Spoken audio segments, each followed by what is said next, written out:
Today's lecture will be going over power analysis via simulations. The reading for this lecture is Boujon, Sample Size Determination for Regression Models Using Monte Carlo Methods in R. If you have not read this, please pause, go read this article, and come back. We'll be going over two primary topics in this lecture. First, we'll be discussing the concept of power, by which I mean statistical power. Then we'll go over Monte Carlo methods in the context of power analysis.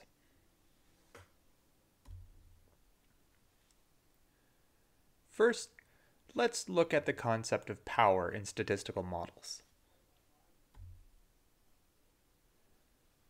One question that arises early in the research process is my data sufficient to address my hypothesis?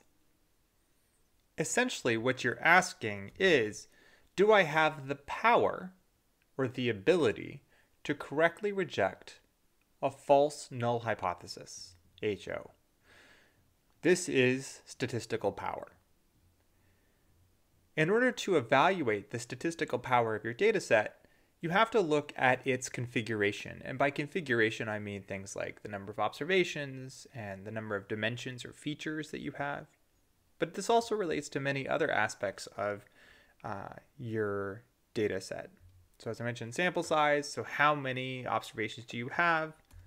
There's also considerations of your alpha, which is your type 1 error or false positivity error rate. This is the probability of rejecting a true null hypothesis, which you probably have seen previously as referenced as the p threshold or p-value that you're targeting.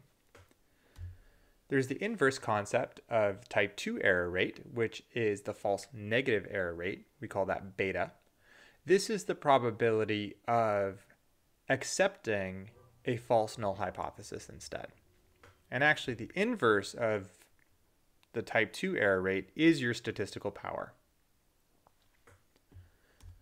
It also depends on the effect size, which we'll call S here.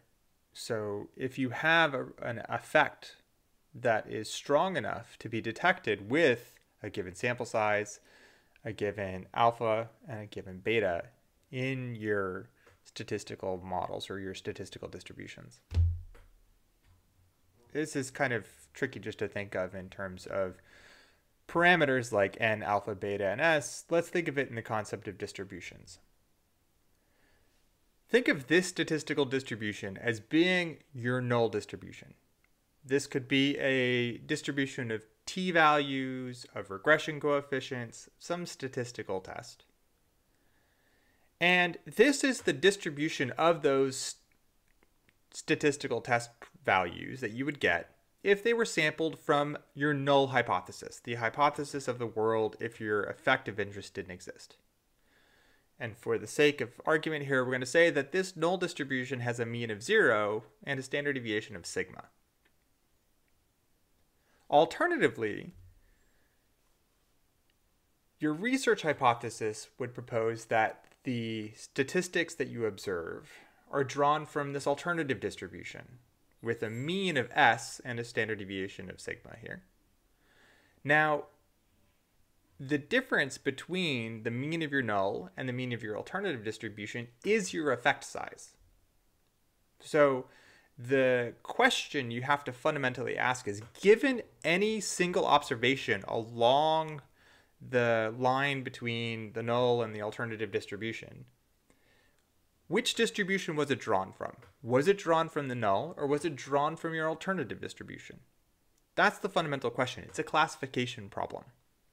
And typically what we do is we set some decision threshold, some threshold on a statistical value that says if it falls to the left of this, then I will say that that statistic was drawn from the null distribution.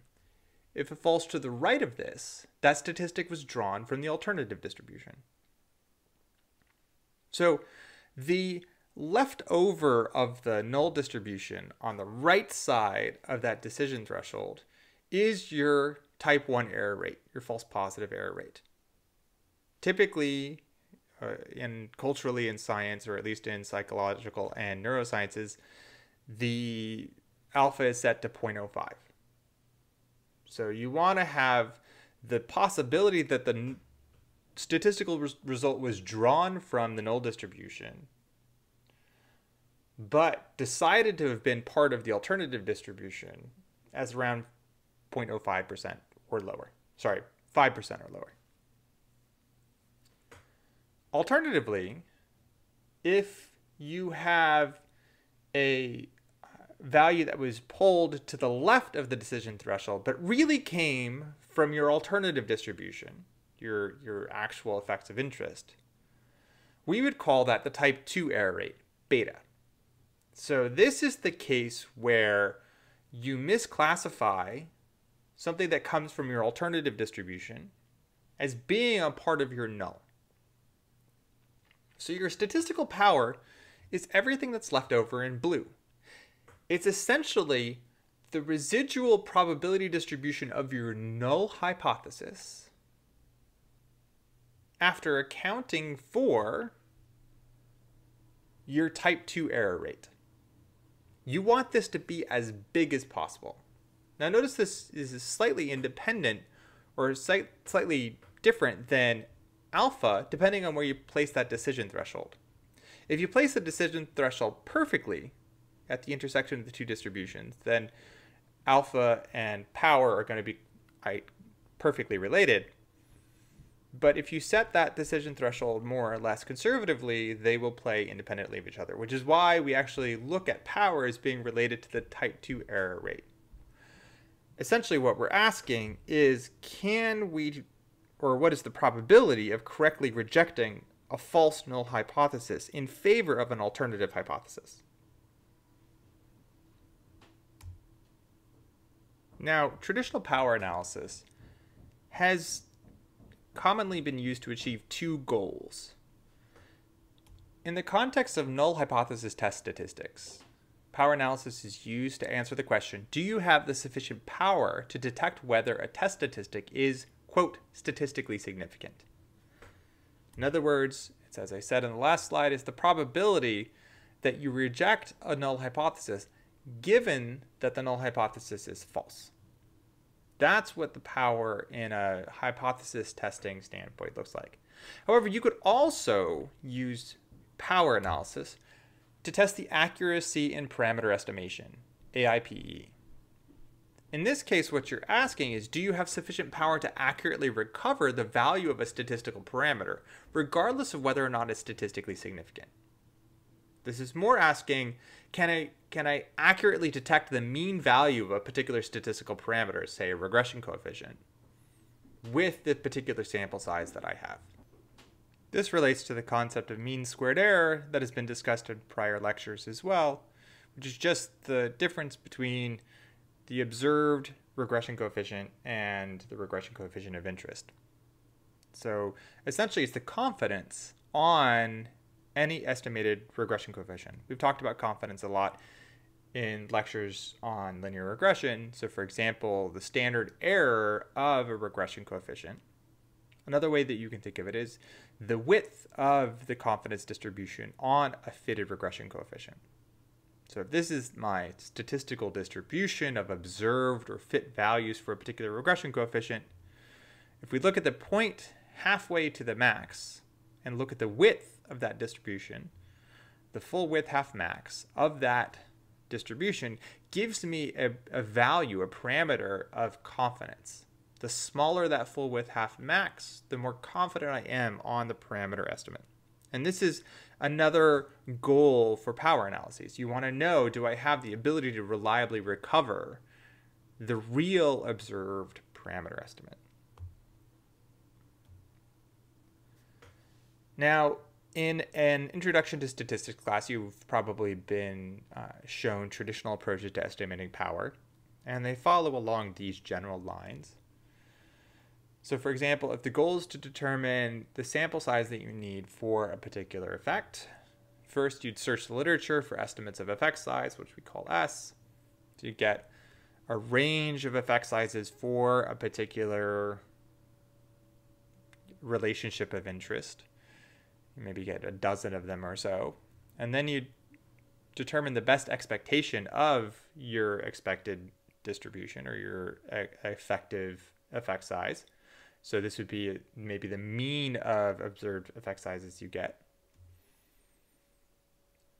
Next, you determine your ideal type 1 and type 2 error rates. So you would set these up a priori, 0.05, let's say, for your alpha, and let's say 0.01 for your false error rate. I don't know. But you would set these a priori. And then typically use parametric methods to calculate the sample size that's needed to achieve your target alpha and beta, assuming specific distributions of your data. So once you know the distribution of your test statistic, the holding to those assumptions, you can get out the necessary or minimum sample size that you would need to achieve your alpha and your beta given a particular effect size. In the parameter accuracy case, in this case, if your goal was parameter estimation accuracy, what you would do is instead determine the distributions of your x's and your y's. So you go through the literature and look at the range of means and variances for, let's say, height across samples, IQs across samples, health factors, cognitive factors of interest. Determine what are your x's and what are your y's. You'd also review the literature to find the best estimates of your effect size. So for example, if you're looking at a regression model between socioeconomic status and measures of inflammation in the bloodstream, you would see how many times that's been looked at and look at the regression coefficients that were reported in typical analyses or correlation coefficients and find a way to build up a set of estimated correlations between the socioeconomic status and inflammation. You determine your best expected parameter value or the best expected model that you would get in that association. You'd set a desired confidence interval range for a given type 1 error rate. And then again, you'd use parametric methods to determine the sample size needed to achieve your target 1 minus alpha confidence intervals. So the width, that full width half max of your parameter distribution. Another way of saying that is assuming that your data meets all the requirements of ordinary least squares regression, let's say, you would infer the standard error of your regression coefficient given a particular set of x and y. And that would give you your best estimate of your parameter estimation. Now, in both the case of evaluating your ability to reject a null hypothesis and your accuracy in parameter estimation, in both cases, you're relying on a lot of assumptions about the nature of the distribution of the test statistics and the nature of the data you're testing. An alternative way to using these directed closed form parametric methods is to use Monte Carlo methods. Basically, Monte Carlo methods build on resampling methods in order to simulate the effects that you anticipate seeing and allow for you to just empirically test different sample sizes and effect sizes to know what's the best configuration you need to sufficiently answer your data question. What is the Monte Carlo method? Well, the goal of Monte Carlo methods is to generate empirical distributions of your expected effects instead of estimated distributions to determine sufficiency of your data set. So the goal of applying Monte Carlo methods in the context of power analysis is to just use sampling methods to simulate data according to the distributions that you've pulled from the literature and model the effects that you expect to see and see if you can recover reasonable model effects, either null hypotheses or parameter estimates. So general Monte Carlo method is just a resampling measure. It's taking advantage of random number generators to simulate data. Let's continue in the context of regression here. So let's say that I have a set of p variables. so p x variables that I think have a relationship to an outcome variable y. What I'll do is I will simulate n samples of x1, x2, x3 by just randomly drawing from a distribution with a mean of mu1 and a sigma of sigma 1. Do that repeatedly for all my x variables. So I get now p many column vectors of x that have n observations, and I'm setting these up through random sampling. I also have my generative model. So in this case, if I know or expect a regression effect of a particular size for each one of these factors, I just set that value up and add a little bit of noise that's based on the noise of y, and I can generate an empirical distribution of y from that generative model. Now this step here, this first step, is just your classic Monte Carlo approach. In the context of power analysis, what you do is you then take your collection of x's and your collection of y's, and you fit your statistical model to it. You treat it as if they were empirically collected data and run your model fit and see if, given the model that was generated from the ground truth in step 1, you can actually recover those true effects given a certain number of observations and certain power and certain noise factors. That's it. That's all you do. And given that you're using random simulations, you can simulate a range of values for n, for regression coefficients that you want. It gives you full, complete control to specifically test power in the context of your specific research question. So the way Monte Carlo power analysis works is first you determine the model of interest. Am I looking at a regression model? Am I looking at a t-test? Am I looking at an LDA classifier? Step 2, you decide on the values for all parameters that you need in order to generate your data. So in this case, you're sampling distributions. So you figure out how you want to sample all your x's. Are they, in this case, I'm showing normal distributions. So x is a normal distribution with a mean of mu p and a standard deviation of sigma p. Y is a normal distribution with a mean of mu y and a standard deviation of sigma y. These can be binomial distributions. They can be beta distributions. I'm just showing normal distributions for simplicity here. You also determine what your estimated effect sizes is. In this case, if I'm talking about regression, that's your regression coefficient. So you have to decide on these up front. And your estimated effect size can be just like traditional power analysis, pulled from the literature. Based on the prior literature, I expect a regression coefficient between socioeconomic status and systemic inflammation factors to be 0.2. Now, assuming that is what is the critical factor here. You're going to assume that that's true. And if that is true, you're going to ask, how well can I recover this real effect given data with a particular set of qualities? Identify data quirks. So for example, missing value rate. Do you expect to have a certain dropout of observations in your data set based off of prior work? Another data quirk is variance in Y. So do you expect a particular structure to your noise in Y? Things that could muck up your analyses, but you can at least anticipate. Then you decide on the aspects of your Monte Carlo simulation. You decide on what your type 1 error rate is. You decide on what your power should be. You determine the number of iterations and simulations. You determine your sample size. And you also determine the number of different random seeds. Now this is important. So you're using random number generators to simulate your data in Monte Carlo simulations. And the seed for your random number generator determines the values that you get.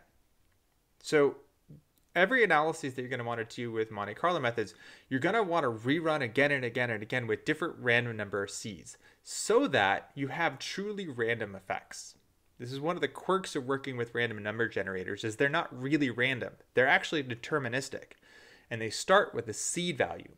And if the seed value is always the same, you will always get the same results.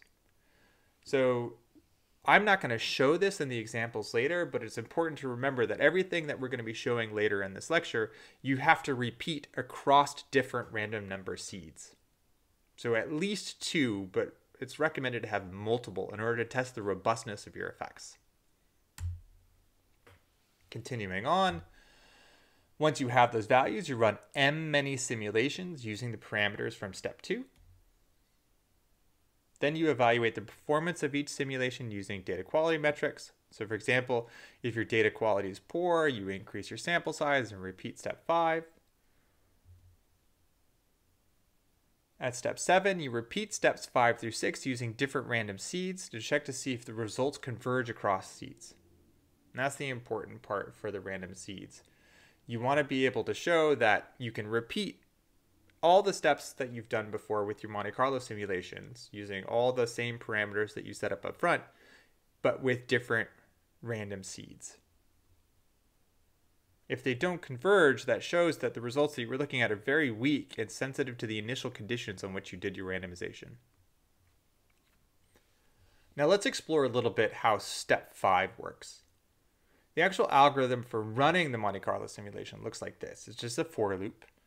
So for iterations I from 1 to m, first you sample your data.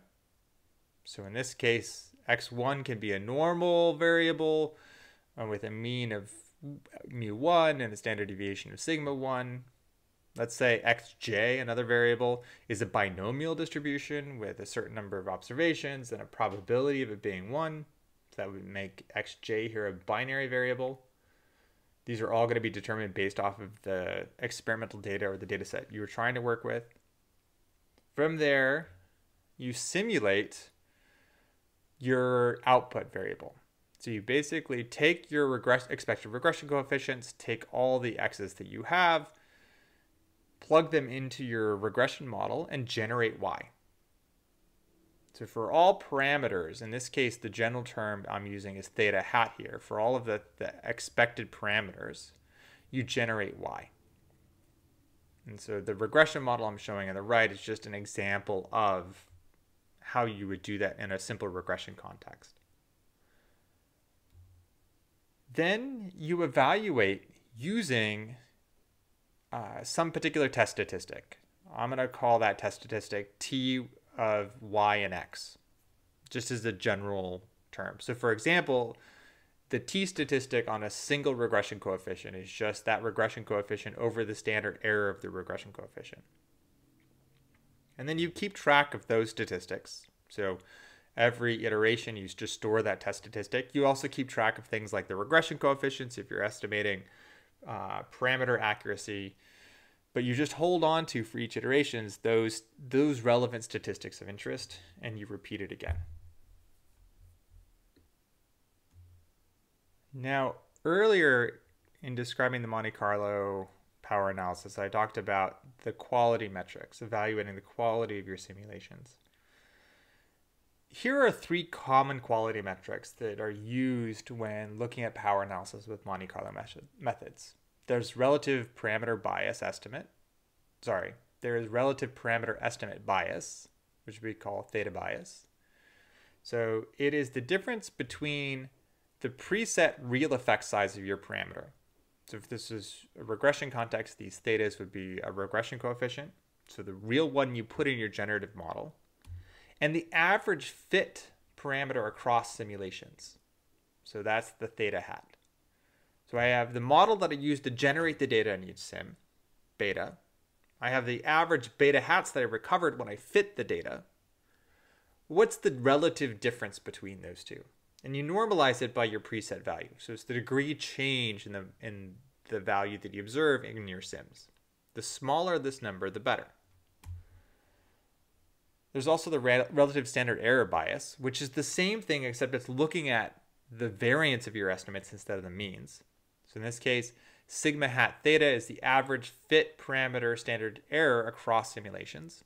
So on every run, you would get a standard error of your regression estimate as well as your regression estimate itself.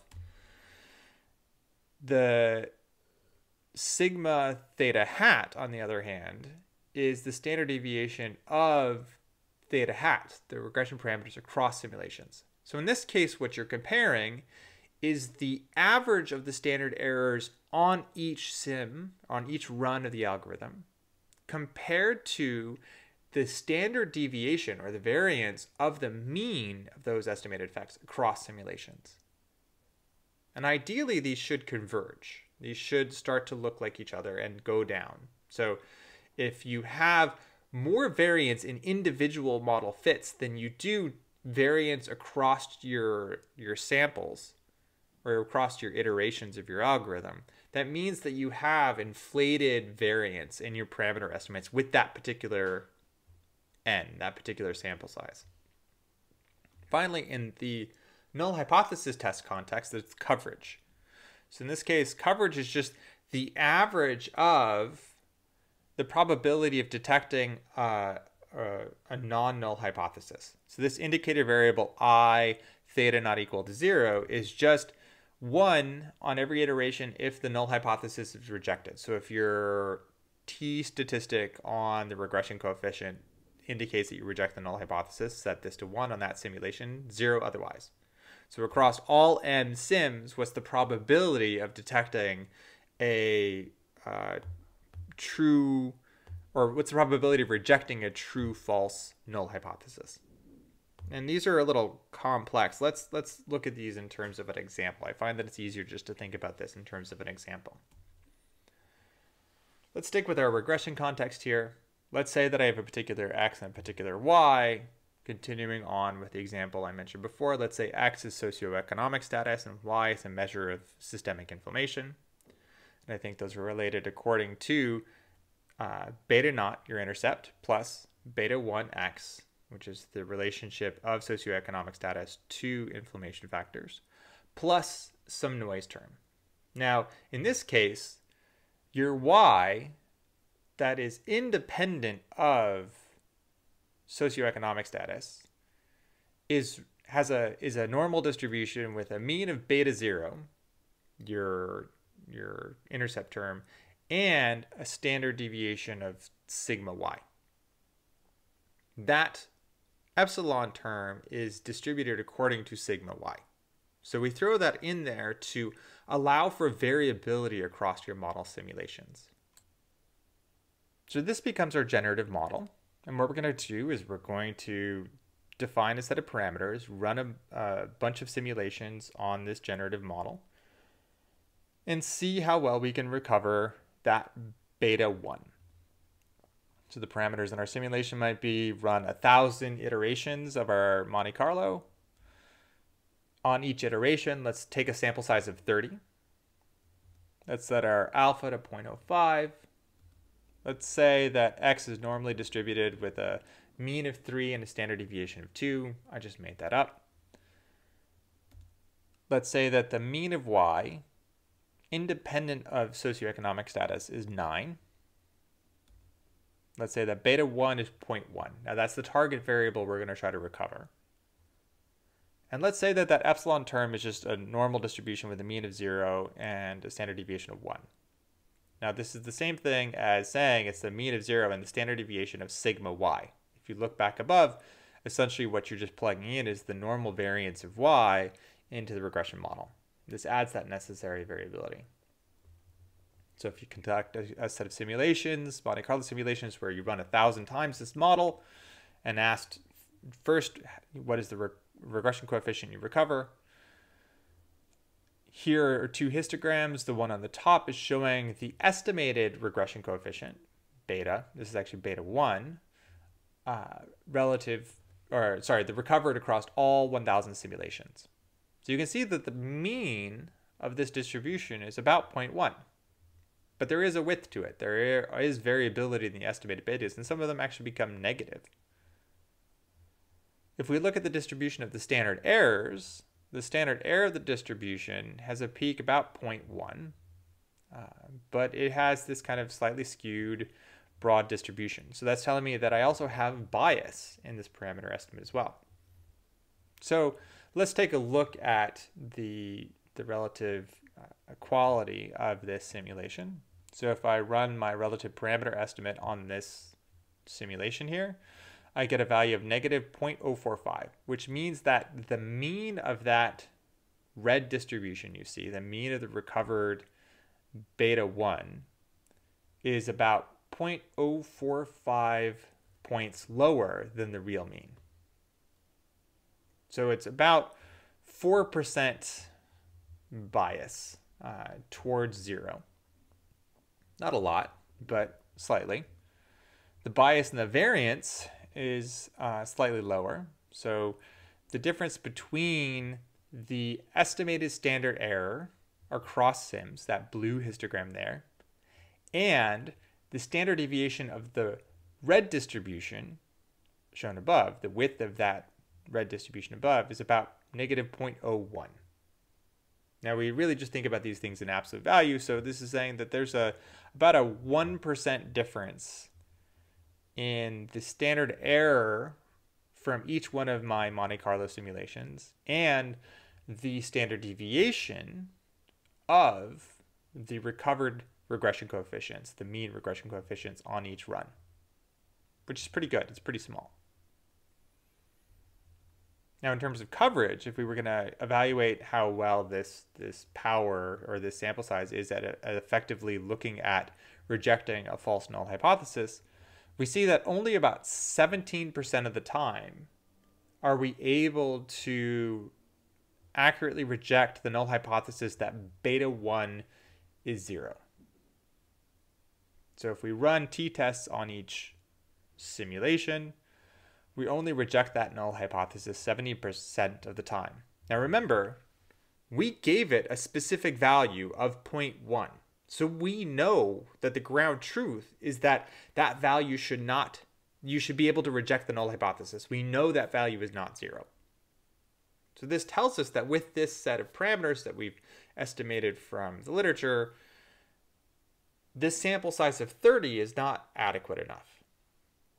So in order to really robustly test the sufficiency of your sample size at both estimating an accurate parameter of interest and adequately rejecting a true false null hypothesis, what you're going to want to do is repeat your sampling just like we showed in that last example, but do it many times with different sample sizes. So repeat those sets of simulations with different sample sizes.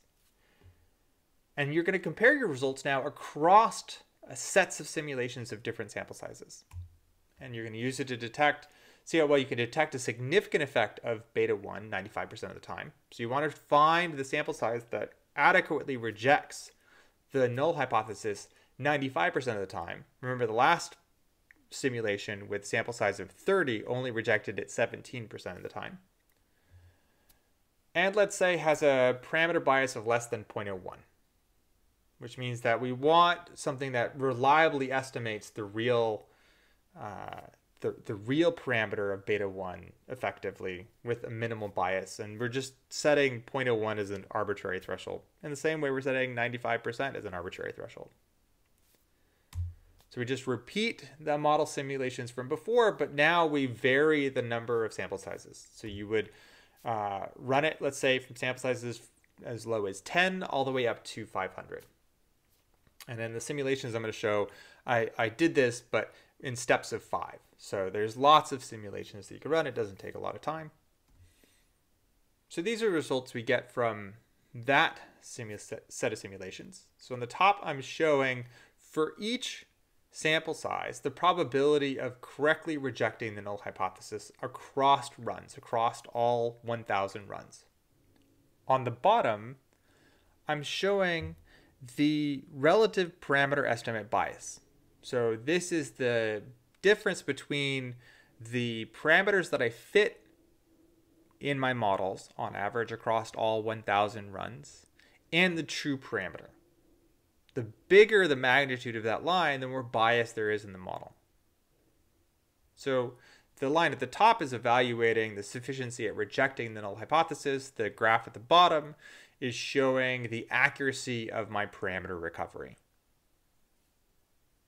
Now, if I want to ask what is a sample size that's sufficient for rejecting the null hypothesis 95% of the time, I would just look at where I start seeing simulations that reject the null 95% of the time, it's about 325 or so. So that says that I need at least 325 observations in order to reliably reject the null hypothesis 95% of the time. Now remember, in our model sims, we set beta 1 to being 0.1, to being non-zero. So we know that the null hypothesis is not true in this case. We set it up to be so.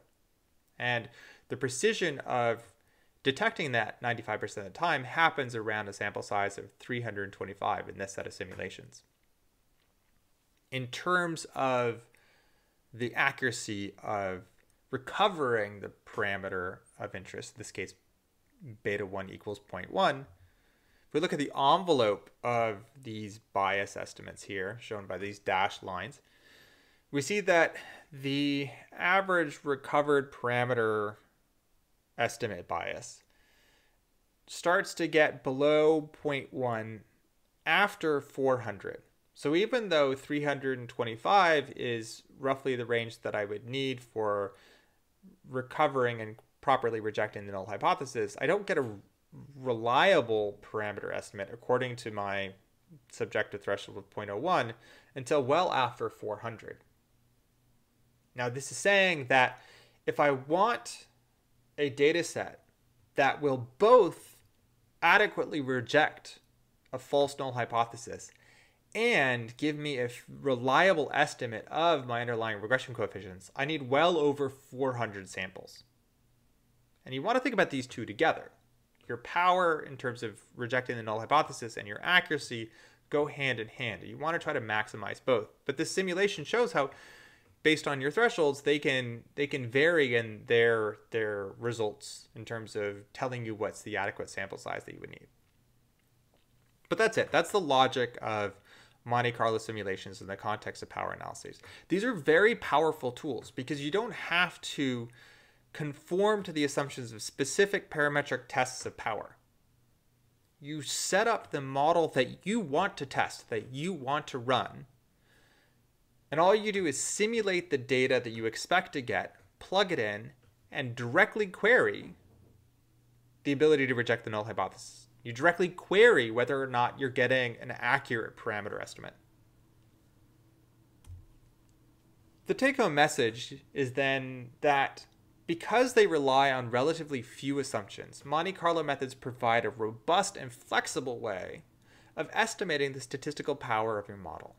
They give you a very powerful and flexible way of answering the question of what is an adequate data set to answer my question.